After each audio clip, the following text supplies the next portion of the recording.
포스텍 감독 손흥민 충격 교체에 BBC와 현지 팬들 난리난 이유. 이게 이기려는 교체가 맞냐? 해외 반응 외신 소식 경기 분석 토트넘 갈라타사라이. 유로파리그 우승 후보 토트넘 호스퍼가 갈라타사라이, 티르키예에 무릎을 꿇었다. 선발 출전한 손흥민은 슈팅 하나 없이 하프타임에 교체되는 등 부진했다. 토트넘은 8일 한국 시간 티르키예 이스탄불 네프 스타디움에서 열린 2024에서 25시즌 유럽 축구연맹 우에파 유로파리그 리그 페이즈 4차전에서 갈라타사라이에 2에서 3으로 졌다. 지난 3경기 3연승 뒤 네 번째 경기 만에 처음으로 쓴잔을 마신 토트넘은 승점 9점으로 7위로 떨어졌다. 반면 갈라타사라이는 홈에서 우승 후보 토트넘을 상대로 승점 3점을 챙기면서 라치오, 이탈리아, 아약스, 네덜란드에 이어 3위로 올라섰다. 토트넘은 4-3-3 포메이션으로 나섰다. 선발과 교체 자원을 적절히 섞었다. 윌 랭크셔를 최전방에 두고 손흥민과 브레넌 존슨이 좌우에 배치됐다. 중원은 제임스 매디슨, 이브 비수마, 루카스 베리발이 섰다. 포백도 아치 그레이와 벤 데이비스, 라두 드라구신, 페드로 포로로 로테이션이 적용됐다. 골키퍼도 프레이저 포스터가 나섰다. 토트넘은 앞서 유로파리그에서 3연승을 달렸다. 한 수 아래인 카라박 3에서 0, 페렌츠바로스 2에서 1, 에이제트 알크마르 1에서 0를 잡아내면서 일찍부터 승점을 많이 확보했다. 그래서인지 조금은 껄끄러운 튀르키예 원정에서 로테이션을 가동하면서 무조건적인 승리 기조는 보여주지 않았다. 선제 실점도 일렀다. 전반 6분 만에 토트넘 수비진이 제대로 걷어내지 못한 볼을 갈라타사라이 유누스 아크긴이 중거리 슈팅으로 연결해 첫 골을 뽑았다. 토트넘은 전열을 가다듬었다. 빠르게 맞불을 놨다. 전반 18분 존슨이 떨궈준 공을 랭크셔가 밀어넣어 1에서 2를 만들었다. 랭크셔는 토트넘 1군 데뷔 후 처음 득점의 맛을 봤다. 팽팽하게 흘러갈 것 같던 경기는 전반 중반부터 급격히 갈라타사라이로 기울었다. 어린 선수들이 많은 토트넘은 조직적으로 움직이지 못했고 갈라타사라이는 더욱 강하게 압박하며 상대 진영에서 계속 볼을 돌렸다. 손흥민도 경기 흐름이 넘어간 탓에 별다른 반격을 가하지 못했다. 토트넘은 거의 일방적으로 맞았다. 전반 25분 빅터 오시멘에게 1대1 찬스를 험납했으나 포스터 골키퍼 선방에 안도했고 30분에는 골망이 출렁이기도 했다. 오프사이드 판정으로 한숨 돌렸는데 기어코 실점을 했다. 전반 31분 드라구신의 결정적인 미스로 볼을 뺏기면서 오시멘에게 두 번째 골을 내줬다. 토트넘은 자멸했다. 전반 39분 오시멘을 다시 놓치면서 1에서 3까지 벌어졌다. 수비수들이 측면에서 연결된 크로스를 막지 못했고 오시멘도 데인마크에 실패하면서 쉽게 골을 허용했다. 갈라타사라이는 전반에만 11개의 슈팅을 퍼부어 3골을 뽑았다. 반대로 토트넘은 랭크셔의 골 장면에서 딱 한 차례 슈팅이 전부였다. 그러자 포스테코글루 감독은 하프타임에 손흥민을 벤치로 불러들이고 데얀 쿨루셉스키를 투입하는 강수를 뒀다. 지난 에스턴 빌라에서 56분으로 선발 출전한 경기 중 가장 적은 시간을 소화했던 손흥민인데 더 이른 시간에 교체된 것이다.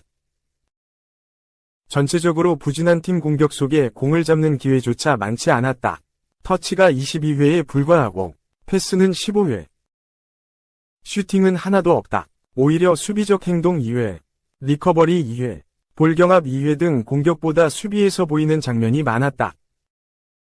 풋몹이 책정한 평점은 6.1점으로 골을 넣고 퇴장당한 랭크셔보다 낮다. 경기가 끝난 뒤 엔제 포스테코글루 감독은 갈라타사라이를 상대로 전반전에 보였던 경기력에 분노를 감추지 못했다고 인정하며 우린 우리가 있어야 할 수준에 있지 않았다. 공을 너무 많이 내줬다. 그것이 우리를 어렵게 만들었다. 고 밝혔다. 특히 손흥민은 이날 경기에서 드리블을 성공하지 못했으며 패스 성공률도 67%에 그쳤다. 토트넘 호스퍼 뉴스는 손흥민은 무려 8번이나 볼 소유권을 내줬고 한 번의 실수는 갈라타사라이의 슈팅으로 연결됐다. 이것이 특히 포스테코글루 감독을 좌절시켰을 이라며 손흥민을 하프타임에 교체했어야 한다고 주장했다. 이날 토트넘 선수 중 턴오버는 손흥민만의 문제가 아니었다. 선발 중원으로 호흡을 맞춘 비수마와 베리발, 그리고 메디슨도 여러 차례 갈라타사라이에 공을 내줬다. 비수마가 10회, 메디슨과 베리발이 8회 턴오버를 저질렀다. 수비수 드라구신도 무려 8번이나 공을 빼앗겼다. 포스테코글루 감독은 이어 스스로 초래한 일이었다. 우린 공을 유지하는 것이라는 정말 간단한 해결책을 갖고 있었다. 그렇게 어렵지 않았다. 선수 10명으로 보여줬던 것이라고 꼬집었다. 1에서 3으로 전반전을 마친 토트넘은 후반 15분 랭크쇼가 퇴장당하면서 수적 열세까지 놓였다. 그러나 쿨루셉스키와 벤탄쿠르, 파페사르와 도미닉 솔랑키 등 주전 선수들이 투입하면서 경기력이 살아났다. 솔랑키가 투입 3분 만인 후반 24분 포로의 도움을 받아 추격하는 골을 넣었지만 기다리던 동점골은 나오지 않았다. 홈 7경기 연속 무패를 기록하고 있던 갈라타사라이는 홈에서 강한 경기력을 토트넘을 상대로도 증명했다. 지난 11경기에서 무패로 선수단 전반적으로 사기가 올라있는 상태이기도 하다. 2. 손흥민. 90분 풀타임 가능할까? 현재 선 에겐 관리가 필요해. 포스테코글루 감독의 생각. 토트넘 호스퍼 엔제 포스테코글루 감독은 손흥민의 부상 재발을 가장 경계한다. 포스테코글루 감독은 철저한 관리로 손흥민이 차근차근 몸 상태를 끌어올리도록 도울 생각이다. 토트넘은 11월 10일 오후 11시 이하 한국 시간 영국 런던 토트넘 호스퍼 스타디움에서 2024에서 25시즌 잉글랜드 프리미어리그 EPL 11라운드 입스위치 타운과의 맞대결을 벌인다. 토트넘은 8일 2024에서 25시즌 유럽 축구연맹 우에파 유로파리그 UEL 리그 페이즈 4차전 갈라타사라이 원정에서 2에서 3으로 졌다.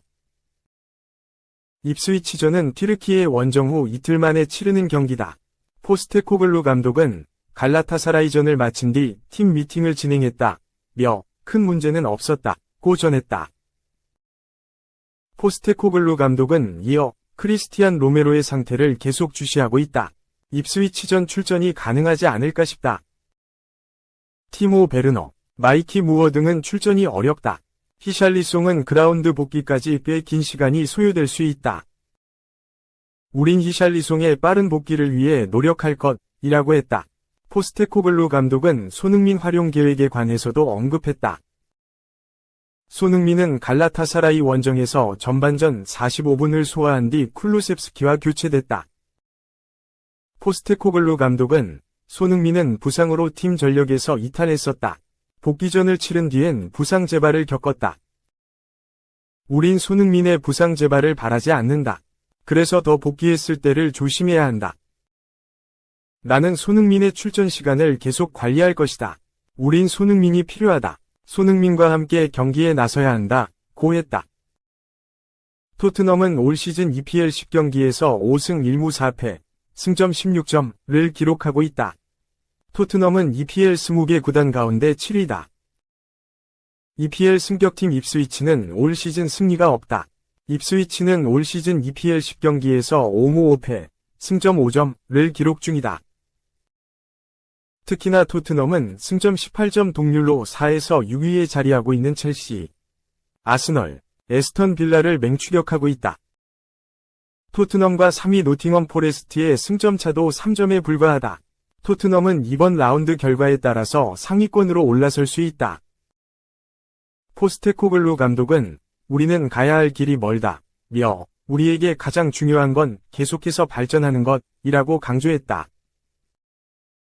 포스테코글루 감독은 이어 우리의 축구는 꽤 일관적이다. 몇 차례 흔들리기도 했지만 잘 이겨냈다. 우리가 계속 발전하고 있다는 뜻이다. 지금의 순위는 아무런 의미가 없다. 시즌이 끝났을 때 우리가 어느 위치에 있는지를 봐야 한다. 이번 주말에도 쉽지 않은 경기를 펼친다. 단, 우리의 홈에서 우리 선수들의 경기력은 아주 좋았다고 했다. 3. 이 시스템에선 안 뛰어. 오른쪽 화살표, PSG에선 내 위주였다고. 음바페 어쩌나 또 불화설. 레알 마드리드 고군분투 오른쪽 화살표 대표팀 차출노. 영국 언론 데일리 메일은 9일 이하 한국 시각 음바페가 또다시 프랑스 축구대표팀에서 제외됐다. 음바페와 디디에 데샹 프랑스 축구대표팀 감독의 관계 단절이 드러났다. 음바페는 대표팀에서 뛰고 싶지 않다고 말했다고 보도했다. 음바페는 현재 프랑스를 대표하는 축구 스타다. 그는 지난 2018년 러시아 월드컵에서 혜성처럼 등장했다. 프랑스의 우승을 이끌었다. 베스트 영플레이어상은 물론이고 드림팀에도 이름을 올렸다. 그는 4년 뒤 카타르 월드컵에서도 에이스로 활약했다. 프랑스는 2대회 연속 결승 무대를 밟아 준우승을 기록했다. 음바페는 득점왕 8골을 거머쥐었다. 그는 프랑스 축구대표팀 유니폼을 입고 86경기에서 48골을 넣었다. 문제가 발생했다. 데일리 메일은 음바페가 프랑스 축구대표팀에서 연달아 제외됐다. 처음엔 데샹 감독의 결정으로 알려졌다. 하지만 최근 보도에 따르면 음바페는 더 이상 현재와 같은 형태로 프랑스 축구대표팀에서 뛰길 원하지 않는다. 그는 데샹 감독과의 문제가 해결될 때까지 A 대표팀에 불참할 것으로 알려졌다고 했다. 음바페의 상황은 좋지 않다. 그는 소속팀에서도 최악을 경험하고 있다. 음바페는 올 시즌을 앞두고 자유계약 FA로 레알 마드리드에 합류했다. 데일리 메일은 음바페가 레알 마드리드에서 고군분투하고 있다. 그는 스페인 프리메라 리가 10경기에서 6골을 넣었다. 세 팀에서의 첫 시즌이란 점에선 나쁘지 않은 성적이다. 하지만 페널티킥 상황이 더 많다. 또한 그는 유럽 챔피언스 리그 UCL에서도 효과적이지 못한 모습을 보였다. 그가 레알 마드리드에서 적응하는 데 어려움을 겪고 있다는 의견이 더욱 거세졌다고 했다. 이 매체는 스페인 언론 문도 데포르티보의 보도를 인용해 음바페는 카를로 안첼로티 레알 마드리드 감독의 축구 전술 시스템에 만족하지 않는 것으로 보인다. 음바페는 레알 마드리드에서 중앙 공격수로 뛰는 것을 좋아하지 않는 것으로 알려졌다. 안첼로티 감독은 비니시우스 주니오르와 호드리구가 측면에서 뛰고 주드 벨링엄이 중앙 미드필더로 뛰는 것을 더 선호한다. 음바페는 파리 생제르맹 PSG에선 항상 퍼즐의 핵심이었다. 대부분의 플레이는 그를 활용했다. 레알 마드리드는 이 좌절의 시기가 빨리 지나가길 바랄 것이라고 덧붙였다.